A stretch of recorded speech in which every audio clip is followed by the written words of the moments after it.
Assalamualaikum warahmatullahi wabarakatuh. Perkenalkan, nama saya Khair Ahmad, jurusan IPS.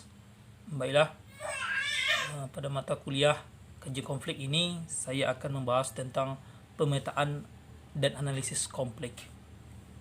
Baiklah, pemetaan adalah suatu teknik yang dipakai untuk mempresentasikan konflik dalam bentuk gambar grafis dengan menempatkan pihak yang terlibat dalam konflik, baik dalam hubungan dengan masalah maupun antar pihak lain.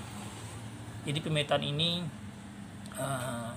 penguasaan kita nantinya terhadap konflik yang kita temui, ya.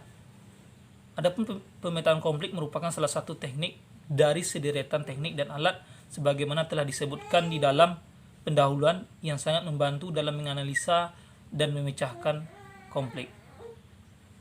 Adapun melalui pemetaan konflik, maka dapat diketahui secara lebih mudah dan akurat hal-hal sebagai berikut. 1. Identitas para pihak yang terlibat baik secara langsung maupun tidak langsung dalam konflik. Identitas para pihak yang terlibat baik secara langsung maupun tidak langsung dalam konflik, di mana di dalam konflik itu kita harus tahu siapa-siapa saja pelaku yang terlibat di dalam konflik, di mana mereka juga salah satu yang harus kita ketahui di dalam pemetaan. Pemetaan ini adalah suatu teknik yang dipakai untuk mempresentasikan konflik dalam bentuk gambar. Pemetaan di sini di mana seseorang harus mampu menganalisa, menguasai dalam bentuk berupa gambar. Itu umpamanya, ya. Jadi seseorang itu harus mampu menguasai dan menganalisa sebuah konflik, ya. Sebagaimana telah disebutkan dalam pendahuluannya yang sangat membantu dalam menganalisa dan memecahkan konflik. Adapun melalui pemetaan konflik dapat diketahui secara lebih mudah dan akurat hal-hal sebagai berikut. Di dalam pemetaan konflik itu ada beberapa hal yang harus diperhatikan. Yang pertama adalah identitas para pihak yang terlibat baik secara langsung maupun tidak langsung dalam konflik. Di dalam konflik itu tentunya ada orang-orang pelaku, ya, yang terlibat di sana. Selanjutnya yang kedua adalah jenis relasi pada pihak yang terlibat dalam konflik, ya. Maksudnya ada pelaku lain yang ikut terlibat di sana, yang mendukung secara tidak langsung maupun tidak langsung. Yang ketiga adalah berbagai kepentingan yang terlibat di dalam konflik. Biasanya di dalam konflik itu ada orang-orang yang memiliki kepentingan. Selanjutnya berbagai isu yang terlibat dalam konflik, berbagai itu isu agama, isu tentang permasalahan batas-batas desa atau tentang perbedaan suku. Selanjutnya yang kelima, pihak yang dapat didorong dalam melaksanakan resolusi konflik, yaitu dengan cara kita harus mencari mediasi untuk menyelesaikan sebuah masalah. Selanjutnya, adapun pemetaan konflik itu memiliki beberapa tujuan. Yang pertama, untuk memahami situasi konflik secara lebih baik. Jadi, untuk memahami situasi konflik secara lebih baik, dia harus paham, ya, terhadap kejadian konfliknya. Selanjutnya, untuk melihat dengan lebih jelas hubungan antara pihak yang terlibat atau terkait baik secara langsung maupun tidak langsung dalam konflik, bahkan di mana posisi kita, pihak ketiga yang berusaha untuk melakukan mediasi berada dan sebagainya. Tentunya di dalam untuk menyelesaikan konflik tersebut, ya, diperlunya beberapa tindakan, di antaranya adalah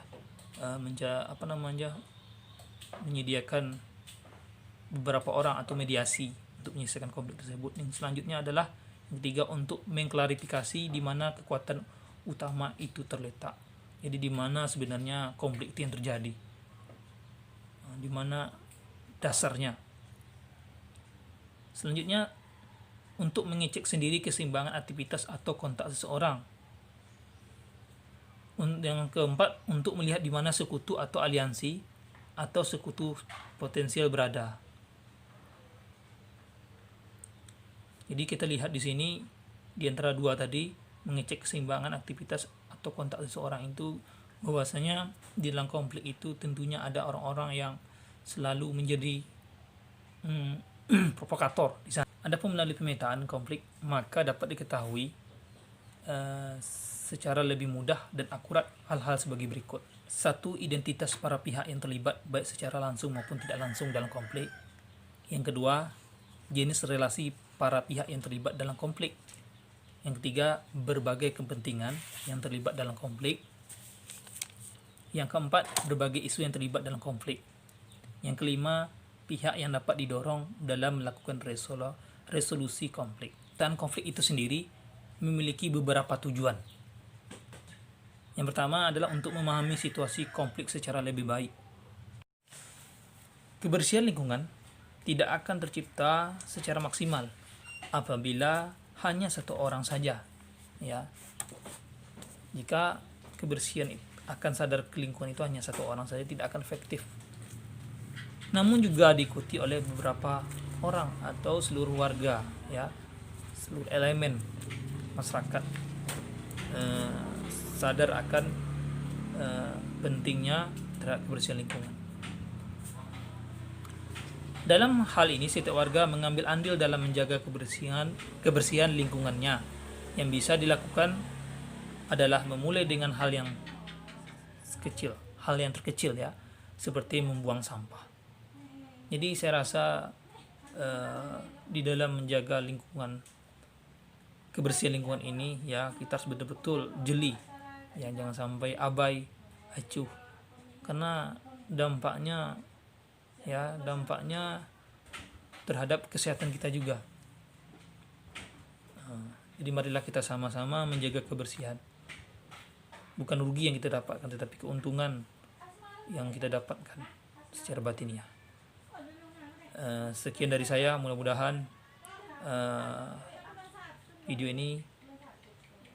melalui video ini materi yang saya sampaikan bisa membantu teman-teman. Terima kasih.